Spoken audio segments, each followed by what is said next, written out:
is president of the National University of Health Sciences. Dr. Winterstein is also a scholar, mentor, visionary, and friend. Please help me to welcome Dr. Winterstein.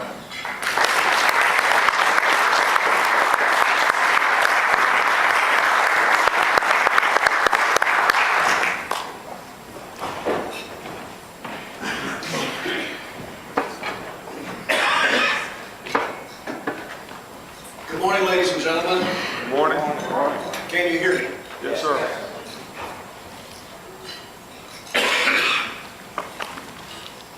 Joseph Janse Memorial Lecture. I am pleased and grateful to you for giving me the opportunity. Dr. Janse was my professional father. I had three fathers. My dad, Dr. Janse, was my professional father, and Dr. Fisher, PhD, was my academic father. And I began working for National in 1966. That's 45 years, I think. And worked for National in various capacities ever since then, for the last 25 years as its president. So it is a special honor for me to be able to do this. And I thank the Federation for giving me this opportunity. I know that most of you who have any knowledge of me think of me as a rather quiet individual who doesn't always know what his opinion is. So I'm going to try to change that a little bit today. Through the looking glass, clearly, not darkly. Let's hope. At least that's my plan. Would you tell me which way I ought to go from here? Said Alice, and the Cheshire Cat. That depends on where you want to get to. I think that while I recognize that you are regulators, and that your responsibility is to the public, you are leaders of the chiropractic profession, and as such, have a great deal of influence. I answer predominantly to Amber, because she's a student. When I look in the mirror on Monday morning, I have to know that Amber can leave this institution I represent and become a successful physician. Our profession right now is at a point where it truly does, and we've heard this many times, but it really does need to make some decisions, in my opinion. So, let's go right down the path. I have been told that I must move quickly, so I'll try to do that as reasonably as possible. In human affairs, the logical future determined by past and present conditions, says Dubois, is less important than the willed future. There's been a lot of talk in our profession about we need to do what the public thinks we should do. I say we should do what the public needs but doesn't know we can do. We should will our future. I'm going to show you the current state of the profession as from my perspective. I'll tell you what I think we need to do and why. And I will tell you that I think we need to tier the profession and that we need to expand our scope. The issue of change is always problematic for people. Robert Oppenheimer, and incidentally, only 5% of the American public embrace change, 95% and on down from there in greater amounts resist change. Oppenheimer, one thing that is new in the prevalence is the prevalence of newness, he said. This is now. The changing scale and scope of change itself so that the world alters as we walk in it. So that the years of a man's life measure not some small growth or rearrangement or moderation of what he learned in childhood, but a great upheaval. To assail the changes that have unmoored us from the past is futile, said Oppenheimer. G.F.W. Hegel, on the same subject of change, said, "Hell is truth seen too late." And on the tombstone in Connecticut, "I told you I was sick." So, we must think in different terms now.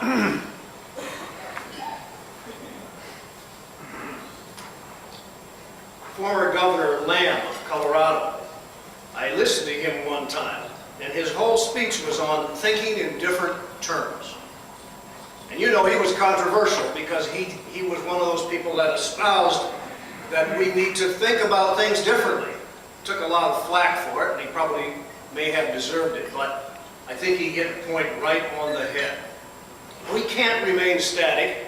We lack cultural status.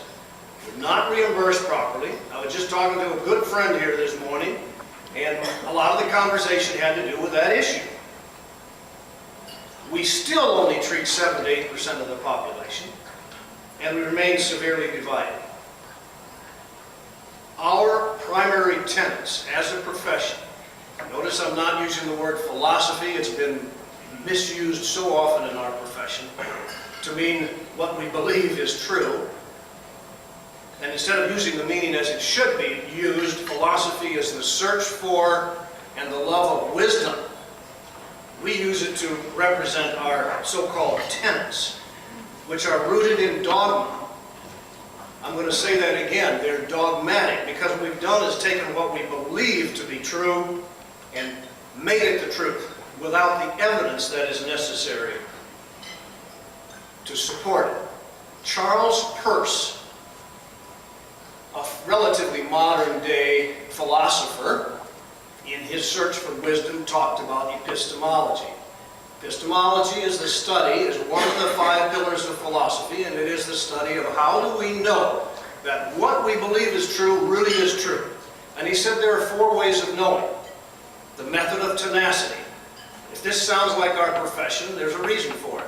The method of tenacity is this. I know this is true, let's say subluxation, because I believe it is true, and therefore it must be true. The second method is the method of authority. I know this is true because BJ said it's true, or DD said it's true, or Joe Jancey said it's true, or Jay Winterstein said it's true. The third is the a priori method. I know this is true because it makes sense, it stands to reason.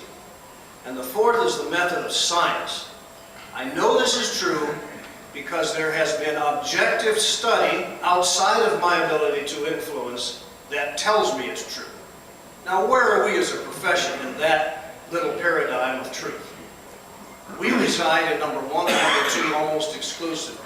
Still, no excuse for that anymore. Admissions to DC programs are decreasing. One institution just closed. 12 of the 19 chiropractic programs in 2010 showed a decline in admissions. This should be a signal to all of us that we have to change. I told you I was sick. Remember? Do we wait until we're in the ground? Why? Why are the admissions going down? Platitudes and self-assurances won't fix our dilemma. All of our planning so far hasn't really changed anything. I give great credit to the ACA and the Association of Chiropractic Colleges who have worked hard to make change in the profession. But it hasn't changed anything. And Rick, you'll excuse me, I'm not being critical of all of your efforts. I know how hard you guys work. I've had a representative at all the summits. Yes, we've made some political inroads along the way, but as a profession, we're still the same. We haven't answered the question why. Other professions are succeeding. Look what physical therapy has done. Look at how much effort all of us have made to keep them from doing what we think is our own. Well, the reality, my friends, is that nothing is our own. People can learn and they can do. Optometry, nursing, physician assistant, psychologist, osteopathic medicine, naturopathic medicine, Oriental medicine, acupuncture. All of these other professions have made progress. All have planned, changed, grown. They've undergone, we have undergone entropy. What are we missing? What single characteristic is shared by every profession that is succeeding? It's called scope expansion.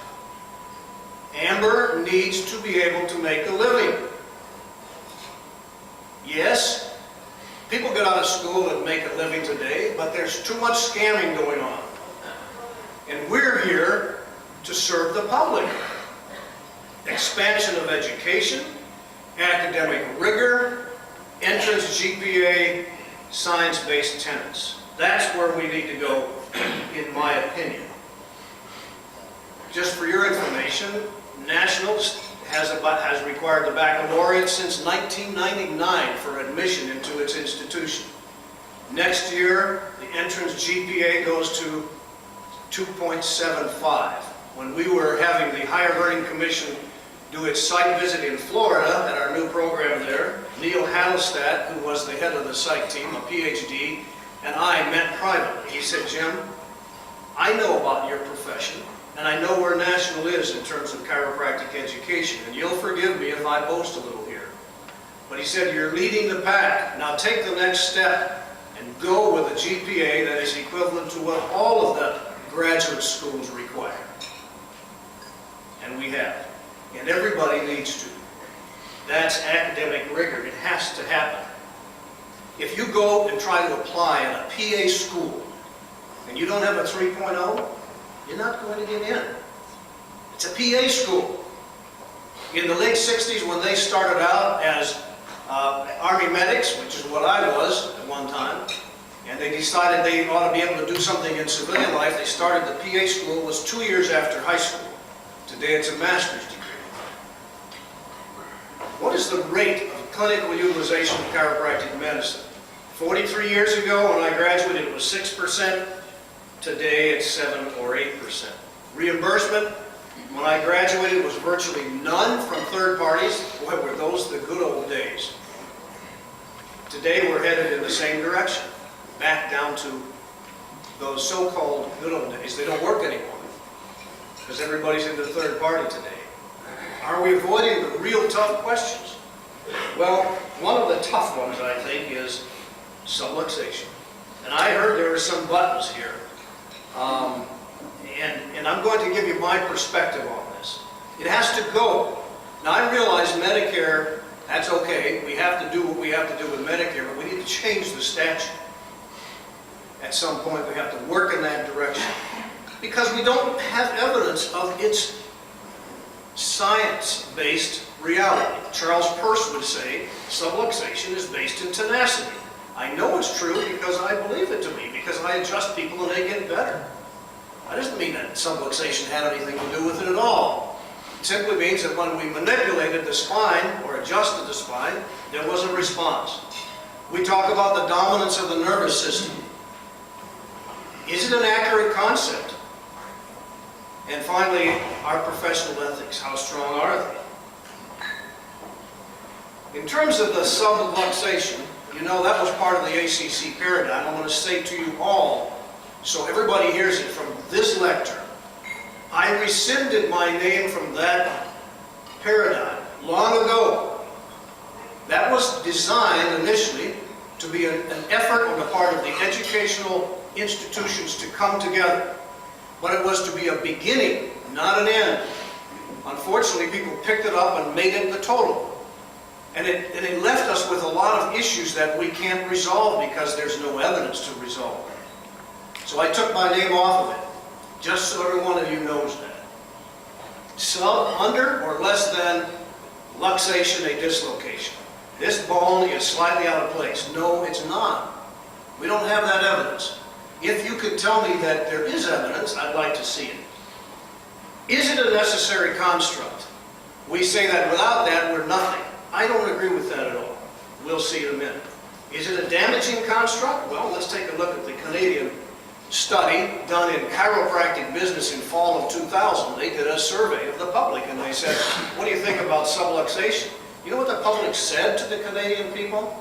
The chiros that did this, they said, I don't know what it is, but if I have it, I better go to my MD and find out about it. It scares me. It turned out to be negatively impacting the public's consideration of chiropractic care.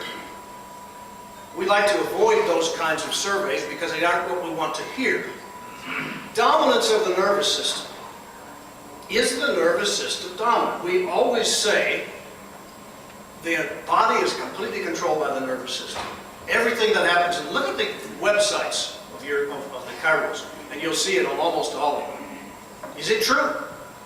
May not be true. In fact, if we studied mechanobiology, which is an upcoming science-based physiologic concept, we'll find out that there is a whole different side to the way the body functions. It's right up our alley, and we're missing it completely. Connective tissue, a body-wide signaling system. Medical Hypotheses 2006. Dynamic fibroblast cytoskeletal response to subcutaneous tissue stretch. Ex vivo and in vivo. American Journal of Physiology. Mechanotherapy. It's how physical therapists' prescription of exercise promotes tissue repair. Mechanotransduction is the physiological process where cells sense and respond to mechanical loads. Never mind them going through the nervous system. They talk to each other directly.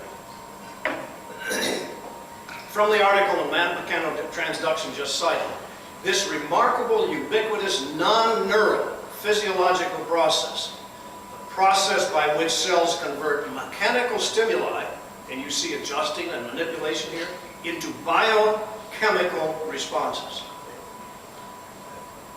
Mechanobiology and Diseases of Mechanotransduction, Annals of Medicine, 2003. It's already almost a decade old. Examples of such disease contributions include asthma, osteoporosis, atherosclerosis, diabetes, stroke, and heart failure. Biomechanical effects on the human body that don't go through the nervous system, don't have to have anything to do with subluxation. Dominance of the nervous system? Maybe not what we thought.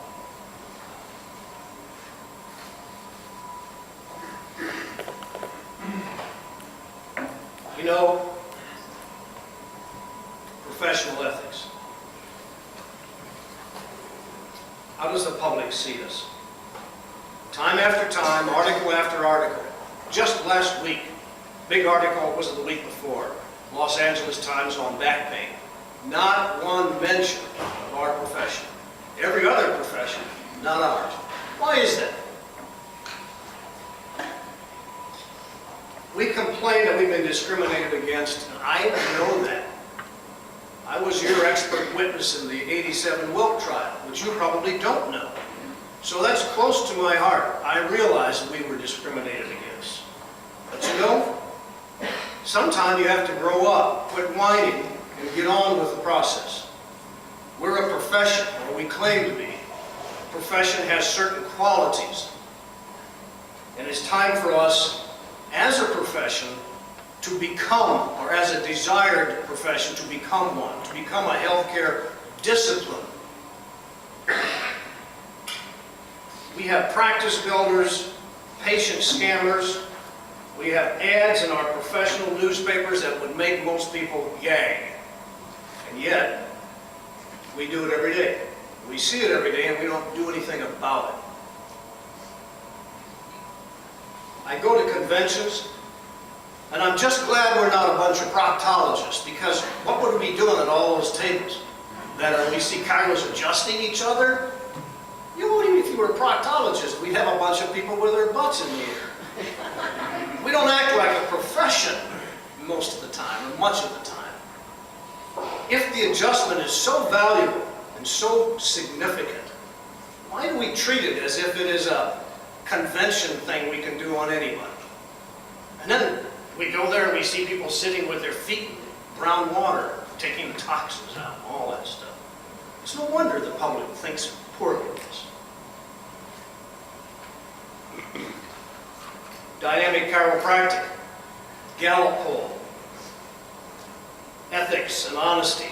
There are the nurses right at the top, and by the way, they've been at the top for a long time, and there we are at the bottom. And this has been repeated over and over and over. When will we pay attention? I know I'm preaching to the choir, but it's time for us to quit ragging on allopathic medicine and all the problems there, and clean up our own house, and I have to move more quickly. What do we think? Is it ethical to promote lifetime adjustments? Where's the evidence? What about overutilization? Doesn't help to call the kettle black. When we gather for any reason, what dominates our conversation? Chiropractic. Not patients. What does the public think its doctors should know and do? Is it about wellness? Is it about nutrition? About spinal analysis? No. You know, the one thing that identifies the doctor in the eyes of the public is the drugs. And I don't like that term at all. I never had the need for people to take drugs in my practice, believe it or not. But I think that that's the way the public sees it. Go into any room, other than this one. Go down the hall to the woodworkers convention. Walk in and just say, doctor, and what does everybody think? Immediately. They don't think PhD, they don't think DC, dentist, optometrist, they think MD. Now, I know how those people got there and how they developed that monopoly. We could whine about that forever. What do? Prescriptive rights? Too many drugs? Why in the world do we want to go there? Let me tell you something. If we want to progress as a profession, we have to look at this thing with our eyes wide open. The people in New Mexico have done it. The people in Alabama are doing it. The people in South Carolina are doing it. I say, good for you. The profession must change. We don't want our tombstone to say, I told you I was sick. Does that mean we have to lose what we have always been? No, except for the dogma. Clinical authority. It's an important thing that people don't realize.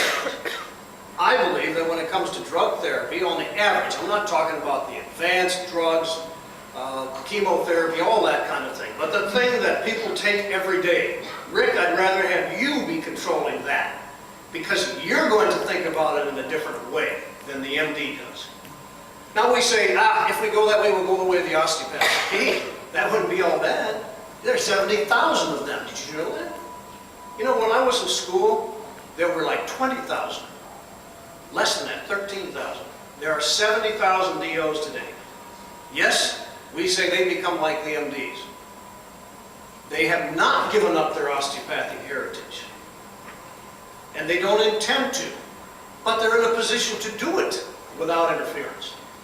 We could be separate and distinct. Do we need to be? How about separate and extinct? We're headed there. If we don't change. A profession that is in decline is of no real value. Our best clinical tool has been taken by others and is being used on a regular basis.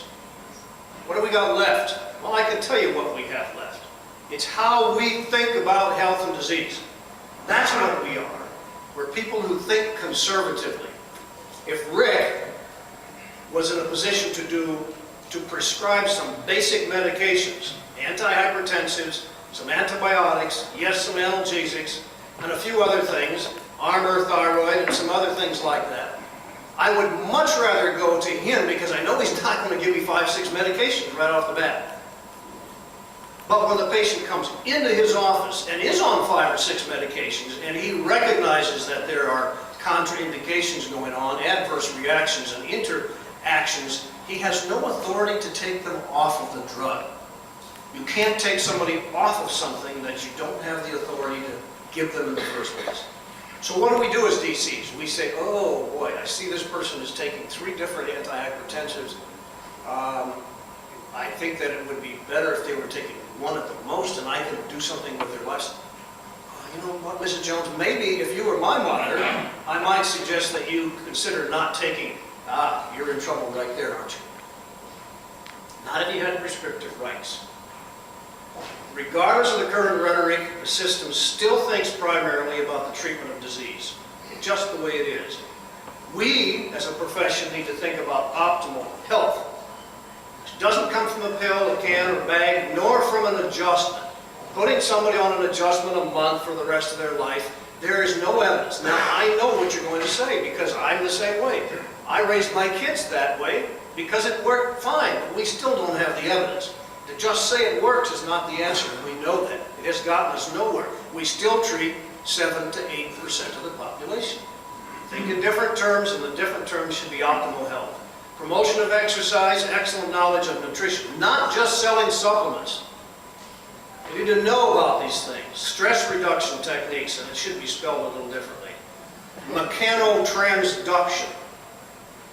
Let's start to think about our profession and what we do in a physiologic concept that is acceptable.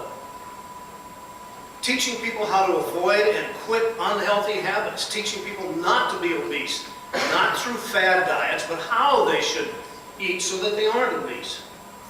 Teaching them about necessary supplementation. Learning and promoting new legitimate health, promoting information. I'm thinking, for just as an example, this whole body vibration thing. We need to know about these things. Opening our minds to reality. Providing what people need, not what we want them to have. Start thinking about our patient rather than the sacred cows of our profession. What does the public need? It needs primary care. If we don't know that by now, we sure haven't been paying much attention, have we? The public needs primary care. There is no way the allopathic profession can meet the need, nor the nursing profession. We have a golden opportunity to jump into the healthcare scene in a much bigger way. Lou Sportelli and I, for many years, have talked about what we saw as chiropractic physicians in our office. We treated everybody who came in, or at least managed them. And you know, that is what the Institute of Medicine expects of a primary care professional. To manage the majority of people who came in, to coordinate care with the secondary providers and with the family and with the community. We can do that right now. We can do it a little better if we have some scope expansion. We can help fill the gap. What does it take? You know, if you're going to jump a chasm, George said, don't be afraid to take a big step. You can't do it in two. And we need to take a big step.